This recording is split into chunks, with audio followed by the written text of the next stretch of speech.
પ્રતિક હવામાન વિભાગ શું કહી રહ્યું છે કારણ કે એપ્રિલમાં આકરો તાપ અત્યારે લોકો સહન કરી રહ્યા છે કયા કયા વિસ્તારોમાં હીટવેવની આગાહી અત્યારે વ્યક્ત કરાઈ રહી છે।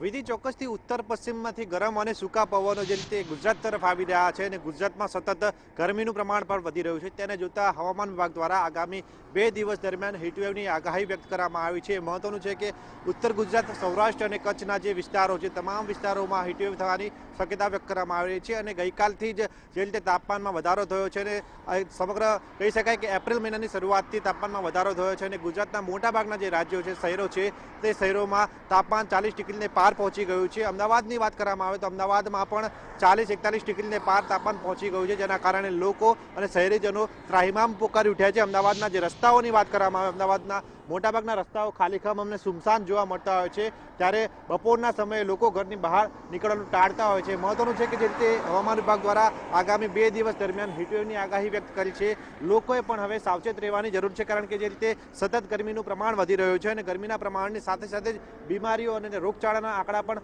વધી રહ્યા છે। ખાસ કરીને જે રીતે ગરમી વધુ હોય છે, લોકોને ડિહાઇડ્રેશન, ઝાડા ઉલટી જેવા રોગો થતા હોય છે, ત્યારે લોકોએ પણ હવે સાવચેત રહેવાની જરૂર છે કારણ કે હવે ઉનાળાની સિઝન છે અને એપ્રિલ મહિનામાં ઉનાળો પોતાનો ખરો તાપ બતાવતો હોય છે, ત્યારે લોકોએ હવે એપ્રિલ મહિનામાં સાવચેત રહેવું પડશે। ખાસ કરીને ગરમ પવનમાં બહાર ન નીકળવું જોઈએ, તેમજ બપોરનો જે સમય છે ત્યારે કામ સિવાય બહાર ન નીકળવું જોઈએ। લોકોએ આવા સમયે ઠંડા પીણાનું સેવન કરવું જોઈએ। જોઈ શકાય છે કે અમદાવાદના રસ્તાઓ ઉપર ઠંડા પીણા તેમજ જે શેરડીનો રસ હોય છે તેના સંચાઓ અલગ અલગ જગ્યા ઉપર ઊભા છે। લોકો પણ જ્યારે બહાર નીકળે છે ત્યારે આવા ઠંડા પીણાનું સેવન કરતા હોય છે, ત્યારે ખાસ કરીને જે રીતે હવામાન વિભાગે આગામી 2 દિવસ દરમિયાન હીટવેવની આગાહી આપી છે ઉત્તર ગુજરાત, સૌરાષ્ટ્ર અને કચ્છ, તો લોકોએ હવે આગામી 2 દિવસ સુધી સાવચેત રહેવું પડશે। માત્ર 2 દિવસ જ નહીં પરંતુ આગામી દિવસોમાં પણ ગરમીનો તાપ વધ્યો રહેશે અને લોકોએ પણ સાવચેત રહેવું જરૂરી બન્યું છે। બિલકુલ પ્રતિક, આભાર આ જાણકારી બદલ। તો હવામાન વિભાગ જણાવી રહ્યું છે કે આગામી દિવસોમાં ગરમીનો પારો ચોક્કસપણે વધી શકે છે, લોકોએ સાવચેતી રાખવી પડશે કારણ કે અત્યારે જ રાજ્યના અલગ અલગ વિસ્તારોમાં હીટવેવની આગાહી વ્યક્ત કરાઈ રહી છે।